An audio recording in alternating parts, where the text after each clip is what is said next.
Hello friend, જય દ્વારકાધીશ, રાધે રાધે। આજે આપણે બનાવશું કચ્છી દાબેલી। તેના માટે મેં અહીંયા બટેટા 500 લીધા હતા અને બાફી લીધા છે અને ઠરી ગયા છે। અને હવે આપણે એને ઉપરને આવી રીતે સાલ કાઢી લેશું।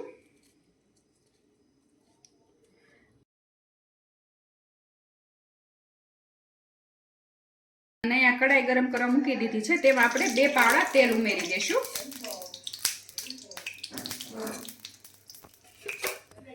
અને તેલ ગરમ થઈ ગયું છે। અહીંયા મેં કચ્છી દાબેલીનો મસાલો લીધો છે, તે ઉમેરી દેશું અને થોડી વાર માટે આપણે એને સાતળી લેશું આવી રીતે।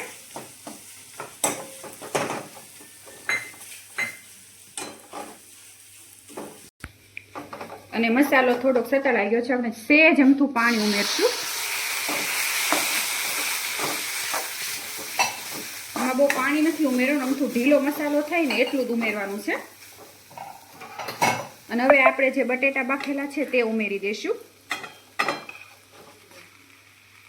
અને થોડાક સમયમાં જ હું આ મસાલો કેવી રીતે ઘરે બનાવવો તે પણ રેસીપી હું શેર કરીશ।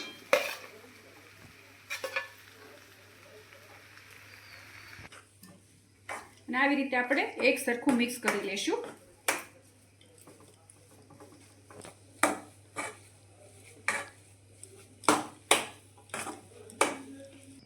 અને મસાલો આપણો તૈયાર છે। અને ઉપરથી અહીંયા મેં ખજૂર અને આંબલીનું પાણી બનાવ્યું છે તે ઉમેરી દેશું। તેનાથી સ્વાદ એકદમ સરસ આવશે, જેવો તમે બહાર દાબેલી ખાવ છો તેવો જ આવશે। તેને પણ આપણે મિક્સ કરી લેશું।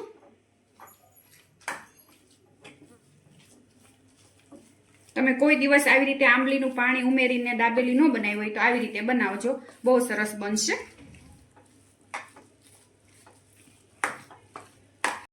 અને હવે આપણે એને એક ડીશમાં કાઢી લેશું આવી રીતે।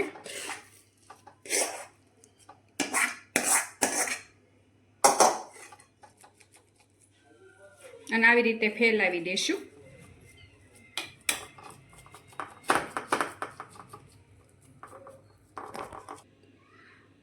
અને ઉપરથી આવી રીતે આપણે મસાલા સિંગ ઉમેરી દેશું।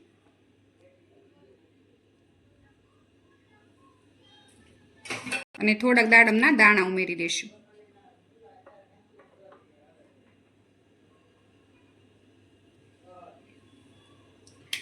થોડીક કોથમીર ઉમેરી દેશું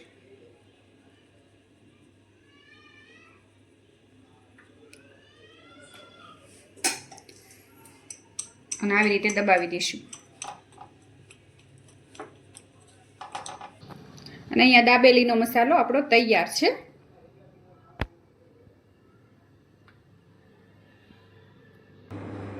અને અહીંયા મેં બધી તૈયારી કરી લીધી છે દાબેલીની। તેના અહીંયા મેં મસાલો તૈયાર છે અને આંબલીની ચટણી, આ મરચાંની ચટણી છે તીખા, ઝીણી નાયલોન સેવ છે અને દાડમના દાણા। અને અહીંયા પાવ લઈ લીધું છે અને આવી રીતે આપણે કોર્નરથી કટ કરી લઈશું। અને થોડીક આપણે આંબલીની ચટણી લગાવી દઈશું બે બાજુ, અને ગ્રીન ચટણી મરચાંની લગાવી દઈશું।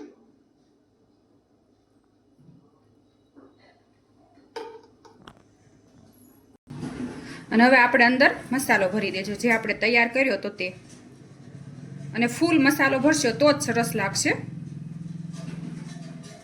આવી રીતે દબાવીને ભરી દેવાનો।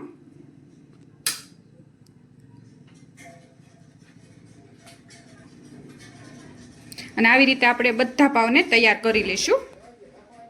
અને અહીંયા મેં તવો ગરમ કરવા મૂકી દીધો છે, તેમાં આપણે થોડુંક ઘી ઉમેરી દઈશું।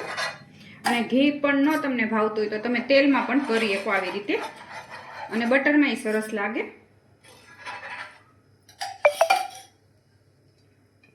અને તૈયાર કરેલી આપણે બધા પાવામાં મૂકી દઈશું અને સહેજ શેકી લઈશું।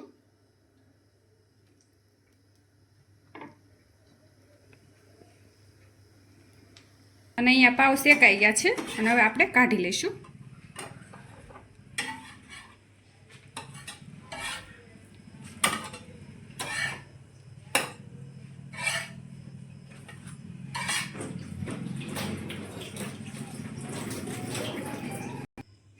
અને અહીંયા મેં નાયલોન સેવ લઈ લીધી છે અને આવી રીતે આપણે લગાવી દઈશું.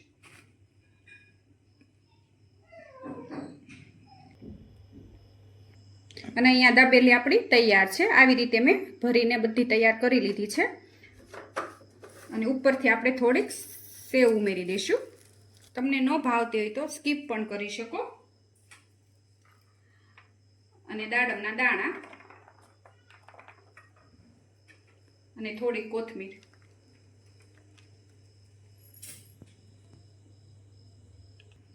અને અહીંયા દાબેલી મારી તૈયાર છે. અને મારી આ રેસીપી તમને ગમી હોય તો લાઈક કરજો, શેર કરજો અને સબસ્ક્રાઈબ કરજો અને વધુમાં વધુ શેર કરજો.